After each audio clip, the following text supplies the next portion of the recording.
Everyone, welcome to my channel NK education. मेरे YouTube channel पर आप सभी का बहुत बहुत स्वागत है। शिक्षा मित्रों को लेकर एक नया अपडेट आया है।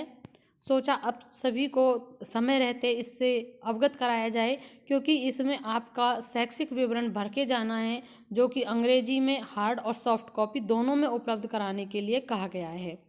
तो जो ये ब्यौरा आपका मांगा गया है उसमें उपर्युक्त विषयक अवगत कराना है कि राज्य परियोजना कार्यालय के निर्देशानुसार माननीय सदस्य विधानसभा द्वारा शिक्षा मित्रों की शैक्षिक अर्हता यानी कि एजुकेशनल क्वालिफिकेशन से संबंधित अंतरांकित प्रश्न का उत्तर सदन में उपलब्ध कराने की अपेक्षा की गई है, जिसके दृष्टिगत शिक्षा मित्रों का विवरण अंग्रेजी में सॉफ्ट व हार्ड कॉपी में उपलब्ध कराना है। विवरण का प्रारूप निम्नवत है। तो जिस प्रारूप पर आपका विवरण होगा, जिस पर आपको देना होगा, उसको अभी हम आपको दिखाएंगे कि किस फॉर्मेट पर आपको ये भरकर देना है। जो राज्य परियोजना कार्यालय है उसने सभी बीएसएस को आदेश दिया है। सभी बीएसए अपने खंड शिक्षा अधिकारियों को देंगे और सभी खंड शिक्षा अधिकारी अपने एचटीएचएम को आदेशित करते हुए आपसे यह भरवाते हुए इसी प्रकार से जिस तरीके से ऑर्डर आया है उसी तरीके से आपका यह शैक्षिकी और अर्हता का आपका डॉक्यूमेंट प्रारूप के रूप में हार्ड और सॉफ्ट दोनों कॉपी में राज्य परियोजना कार्यालय भेजा जाएगा। क्योंकि जो सदन में प्रश्न होते हैं उन प्रश्नों में जो प्रश्न के सदस्यों में और जो विपक्ष में होते हैं उनके जो प्रश्न दिए जाते हैं, तो यहाँ पर पॉजिटिव बात भी हो सकती है और नेगेटिव भी, क्योंकि अब इसमें जो शैक्षिक अर्हता देखी जाएगी उसके लिए आप सभी के ये डॉक्यूमेंटेशन के लिए है। आगे इसको और डिटेल में पढ़ते हैं। इसमें समस्त खंड शिक्षा अधिकारी जो जिन जिन बीएसए को मिल गया है उन्होंने सभी ने अपने अपने खंड शिक्षा अधिकारी को बोल दिया है। फॉर एग्जांपल एक मान लीजिए जैसे सबसे पहले लखनऊ की ने किया है, तो इसी प्रकार जिस भी डिस्ट्रिक्ट से आप हैं तो आपके डिस्ट्रिक्ट के जो बीएसए हैं वो इस लेटर को इशू करेंगे, जिसको इस प्रकार से होगा। विषय जो होगा शिक्षा मित्रों का व्यक्तिगत व शैक्षिक यानी दोनों भरने आपके पर्सनल भी और शैक्षिक विवरण अंग्रेजी में हार्ड व स्पष्ट कॉपी में उपलब्ध कराने के संबंध में। यहाँ पर आप स्पष्ट देख लें, ये देखें और ये देखें।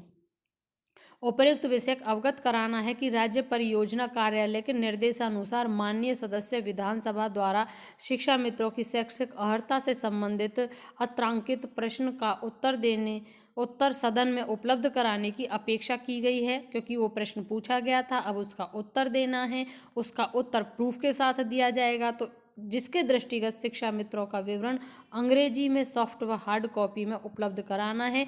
विवरण का प्रारूप निम्नवत है। तो ये जो आप देख रहे हैं ये प्रारूप है। पर्सनल डिटेल यहाँ पर होगी, इस तरीके से आप देखें, ये पर्सनल डिटेल है और यहाँ पर एजुकेशनल डिटेल है। तो पर्सनल डिटेल में क्या क्या भर के जाना है, आपका नेम ऑफ शिक्षा मित्र, मेल हैं कि फीमेल हैं यानी कि, और महिला पुरुष, और यहाँ पर EHRMS कोड आपका जाएगा। और अगला जाएगा वर्किंग स्कूल नेम, किस ब्लॉक में हैं आप, और SSA और बेसिक, यानी दो तरीके से आपकी नियुक्ति हुई थी। एक सर्व शिक्षा अभियान के तहत हुई थी और एक बेसिक के आधार पर हुई थी। तो आपको सातवां जो ये वाला पॉइंट है इस वाले में आपको अपनी जिसके आधार पर हुई थी SS के या बेसिक के, जिस पर भी आधार पर आपकी नियुक्ति है वो आपको यहाँ पर भरना है।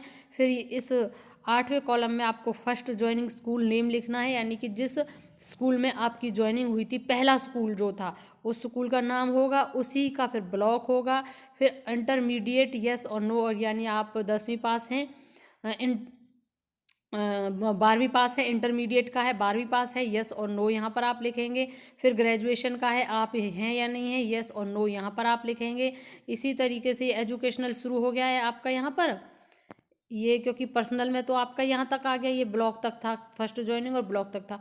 अब जो एजुकेशन क्वालिफिकेशन है वो यहाँ से शुरू हो गई है इंटरमीडिएट से, यानी कि आपका 12th है तो यस इसमें कर देंगे 10वें कॉलम में। ग्रेजुएशन यस नो, आपने ग्रेजुएशन कर रखा है तो यहाँ पर यस और नो कर देंगे। यस अगर कर रखा है तो यस लिख दिया जाएगा। और पोस्ट ग्रेजुएशन यानी कि आपने MA MSc कुछ कर रखा है, जो भी कर रखा है यहाँ पर भी यस और नो होगा।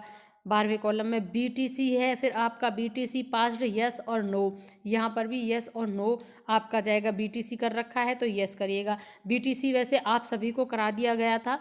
इन सर्विस जो आपको बीटीसी 2 साल का कराया गया था वो आपका बीटीसी ही है।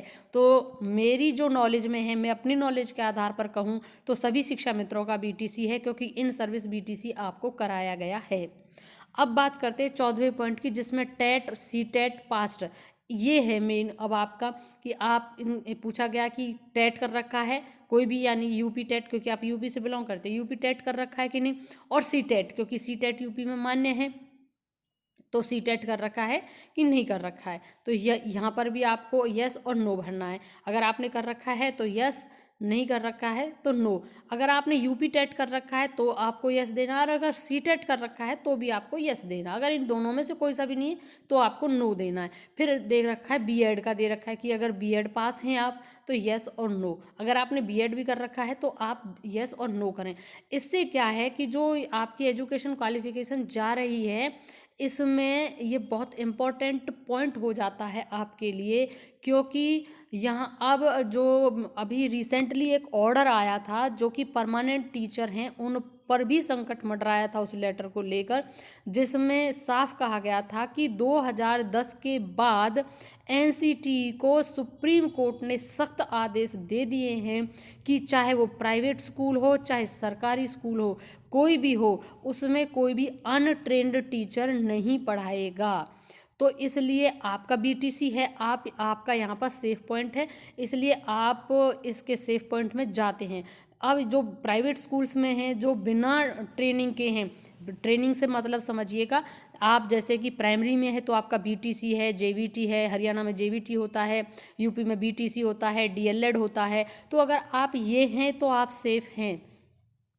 और बाकी का जो प्राइवेट स्कूल में ऐसे ही लगे हुए थे तो उनको या तो करना होगा, समय दिया जाएगा, इसका भी नियम आया है कि उनको समय दिया जाएगा। ऐसे ही किसी को इन सर्विस नहीं हटाया जाएगा, उनको मौका दिया जाएगा। अगर वो 6 to 8 क्लासेस पढ़ा रहे हैं तो बीएड करने का इन सर्विस उनको मौका दिया जाएगा, और अगर वो प्राइमरी में पढ़ा रहे हैं तो उन्हें बीटीसी और जेबीटी करने का मौका दिया जाएगा। तो जो मेरी नॉलेज में है बात, अब फिलहाल हमारे यहाँ पर शिक्षा मित्रों की है, क्योंकि शिक्षा मित्रों के रिगार्डिंग उन्होंने एजुकेशन क्वालिफिकेशन मांगा है, आपका पर्सनल डिटेल मांगा है, तो इस सभी में इंपॉर्टेंट है बीटीसी पास्ड यस और नो। आई थिंक आप सभी ने बीटीसी किया है, क्योंकि उस समय जब बीटीसी आपको कराया जा रहा था मैं भी थी, मैंने उस प्रोसेस को पूरा देखा है, इसलिए मुझे पता है। उत्तर प्रदेश के अंदर कोई किसी कारणवश कोई शिक्षा मित्र रह गया हो तो मैं कह नहीं सकती, अदरवाइज इन सर्विस सभी ने बीटीसी किया है। ये आपके लिए सभी के लिए सेफ पॉइंट है, और इस पर थोड़ा नज़र रखिएगा। इस फॉर्म को भर के जाना बहुत ज़रूरी है। और लास्ट में लिखा है, अतः आपको निर्देशित किया जाता है कि उक्त सूचना प्रत्येक दशा में 3 कार्य दिवस के भीतर अधो हस्ताक्षरी कार्यालय को उपलब्ध कराना सुनिश्चित करें। तो इसी तरीके से सभी के डिस्ट्रिक्ट वाइज बीएस से इस लेटर को अपने खंड शिक्षा अधिकारियों के लिए निकालेंगे, और फिर खंड शिक्षा अधिकारी आपके जो एचएम हैं उनके लिए उसे निकालेंगे।